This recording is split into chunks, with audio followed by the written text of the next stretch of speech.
ফের উত্তপ্ত ভাঙড়। তৃণমূল পঞ্চায়েত সদস্যকে লক্ষ্য করে বোমা ছোড়ার অভিযোগ। জখম হয়েছেন অন্তত আরও 10 জন।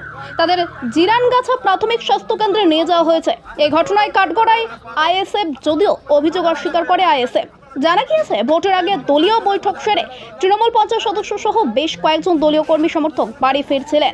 অভিযোগ, সেই সময় তাদের উপর হামলা চালানো হয়, মুহুর্মুহু বোমাবাজি করা হয় বলেও অভিযোগ। তাদের পঞ্চায়েত সদস্য সহ অন্তত 10 জন জখম হন। রক্তাক্ত অবস্থায় প্রত্যেককে উদ্ধার করে জিরানগাছা প্রাথমিক স্বাস্থ্য কেন্দ্রে নিয়ে যাওয়া হয়। আহতদের মধ্যে বেশ কয়েকজনের অবস্থা আশঙ্কাজনক বলেই খবর। গুরুতর আহতদের কলকাতা এসএসকেএম হাসপাতালে স্থানান্তরিত করা হয়েছে। আহতদের দেখতে হাসপাতালে যান ভাঙড়ের পর্যবেক্ষক তথা বিধায়ক শওকত মোল্লা। ঘটনার তীব্র নিন্দা করে শওকত মোল্লা অবিলম্বে আইএসএফ বিধায়ক নওশাদ সিদ্দিকীর গ্রেপ্তারির দাবি জানান। তিনি বলেন, এই ঘটনায় অন্তত 5 জন গুরুতর জখম হয়েছেন, তার মধ্যে এক শিশু রয়েছে। গত কয়েকদিন ধরে সমাজ বিরোধী খুনিরা রাতে বোমা বাঁধছে, সন্ত্রাস ছড়াচ্ছে। আমরা তীব্র নিন্দা জানাচ্ছি। যদিও অভিযোগ উড়িয়ে দিয়েছে আইএসএফ। তৃণমূলের গোষ্ঠীদ্বন্দ্বের জেরে বোমাবাজি বলেই পাল্টা অভিযোগ তাদের। কাশীপুর থানার পুলিশ ঘটনার তদন্তে নেমেছে।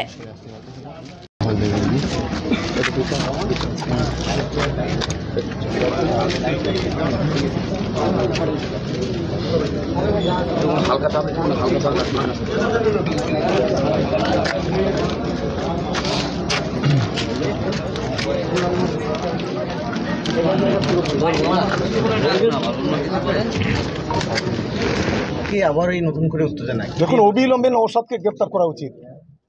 কারণ এই অসভ্য এসে আজকের এই যারা বোম মেরেছে মিছিলে, এবং সেখানে 5 জন গুরুতর ইনজুরি হয়েছে, একজন শিশুরও বোম লেগেছে, এবং আজকে তাদেরকে নিয়ে রুদ্ধদ্বার বৈঠক করেছে। বৈঠক করার পর এই ঘটনাটা ঘটেছে।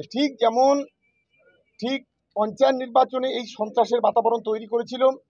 আবার নতুন করে এসে আবার গত কয়েকদিন ধরে এখানে যত সমাজ বিরোধী, যত খুনি, তাদেরকে নিয়ে রাতের অন্ধকারে তারা বোম বাজছে এবং এই ধরনের রাজনৈতিকভাবে গণতান্ত্রিকভাবে না পেরে এখন সন্ত্রাসের রাজত্ব কায়েম করার চেষ্টা করছে।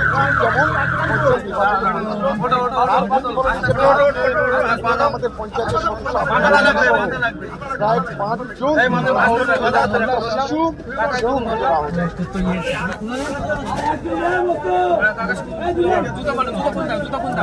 দেখুন, আমরা গত 3 মাস ধরে বিভিন্নভাবে এরা সন্ত্রাসের বাতাবরণ। আমরা আমাদের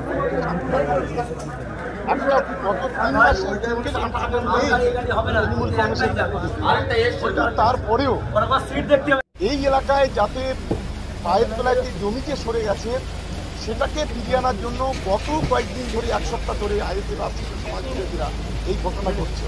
গতকালকে কোচবিহারে একজন আইএসএফের বাড়ি থেকে প্রায় 1 ডজন বোমা উদ্ধার হয়েছে, কয়েকজন পালিয়ে গেছে। গতকালকে সারা রাত ধরে বামুনিয়াতে সেখানে বোমা বাঁধার কাজ চলেছে। এই সমস্ত অর্থ এই নওশাদ নেতৃত্বে হচ্ছে। আমি বলবো অবিলম্বে এই নওশাদকে গ্রেপ্তার করা হচ্ছে। আল তামার রেস্টুরেন্ট এবার নিবড়াই সম্পূর্ণ শীততাপ নিয়ন্ত্রিত অত্যাধুনিক সুসজ্জিত রেস্টুরেন্ট। এখানে থাকছে আরাবিয়ান মান্ডিতে বসে লাঞ্চ এবং ডিনারের সুযোগ। বিভিন্ন ধরনের খাবারের পসরা নিয়ে হাজির আল তামার রেস্টুরেন্ট।